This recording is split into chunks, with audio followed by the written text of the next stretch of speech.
மாற்றுத்திறனாளிகள் புலனாய்வு சங்கத்தின் நிர்வாக உத்தியோகத்தராக நான் கடமையாற்றுகின்றேன். எனது பெயர் செல்வராட்டினம். வல்லுழந்தோரின் நலனுக்காக வல்லுழந்தோர் புலனாய்வு சங்கம் என 1990 ஆண்டு பிப்ரவரி மாதம் 4ஆம் தேதி யாழ்ப்பாணத்துள்ள சுண்டுக்குழியில் ஆரம்பமானது. அதன் முதலாவது தலைவராக வைத்திய கலாநிதி எஸ் சண்முகலிங்கம் அவர்கள் தலைவராக ஆரம்பிக்கப்பட்டது.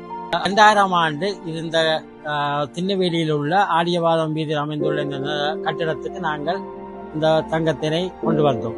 அப்ப மிகவும் எந்த வசதி குறைவாகவும் பினான்சியல் எங்களுக்கு நிதி பற்றாக்குறையுடையும் பல வளப்பற்றாக்குறையுடையும் நாங்கள் இயங்கி வந்தோம். 18 வைகாசி மாதம் 6ஆம் தேதி இந்த புது பில்டிங் அரசு அதிபர் நாளிதழ் வேதநாயகம் அவர்களால் திறந்து வைக்கப்பட்டது. மாற்றுத்திறனாளிகள் நான் குறிப்பிடும் பொழுது இங்கு மாற்றுத்திறனாளிகள் தான் சில இடங்களில் பார்வையற்றவர்கள் மட்டும் இருப்பார்கள், சில இடங்களில் விழிப்புணர்வற்றோடு இருப்பார்கள், சில காதுகளாதவர் இருப்பார்கள், மென்டலி ரிட்டார்ட் உள்ள பிள்ளைகள் இருப்பார்கள். அப்படி பலவிதமான மாற்றுத்திறனாளிகள் இருக்கின்றார்கள். இந்த மாற்றுத்திறனாளி புலனாய்வு சங்கம் எல்லா விதமான மாற்றுத்திறனாளிகளையும் உள்ளடக்கப்பட்ட சங்கமாகத்தான் இங்கு கருதுகிறது. மிக முக்கிய செயல்பாடாக இருக்கின்றது தையல் பகுதி. வலுவளர்ந்த பெண்கள் வரும்பொழுது தையலை பற்றி தெரியாமலே வருவார்கள். இங்க வந்து தையல் பயிற்சியினை பெற்று சிறந்த தையல் தொழிலாளியாக மாறி தங்களுடைய வாழ்வாதாரத்தை தாங்களே மேம்படுத்தக்கூடிய திறமசாலிகளாக இருக்கின்றார்கள். நான் 1991 ஆண்டு இங்க வேலை தையல் பயிற்சி வளர்கிறதுக்காக வந்தேன்.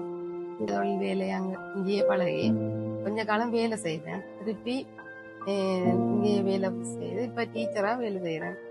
இல்ல இங்க பலவேறு சொல்கள் என்பளப் கேக் தயாரித்தல், டோபி தயாரித்தல், அது போன்றதை செய்கின்றோம். மற்றது கதிரை பின்னுதல், கிரீட்டிங் கார்ட்ஸ் அந்த தயாரித்து கொடுக்கணும். அவ்வாறு பல வீரர்களை நாங்கள் மேற்கொண்டு வருகின்றோம். இங்கு பயிற்சி வெற்றி கிட்டத்தட்ட 50க்கும் மேற்பட்ட பயிற்சியாளர்கள் வெளியேறி இருக்கின்றனர். போன்ற வேலையில இருந்து நான் யாரோட்டான் எங்களை வளர்த்து கொண்டிருக்கின்ற எங்களை எந்த நேரமும் தன்னுடைய ஒரு பிள்ளைகள் போல் அரவணைத்து எங்களை தட்டி கொடுத்து எங்களை வேலையில் நாங்கள் இன்னொருவரிடம் கையேந்தி நிற்க கூடாது என்ற ஒரு நிலையிலே எங்களுக்கு சுயமாக வேலையை பழக்கி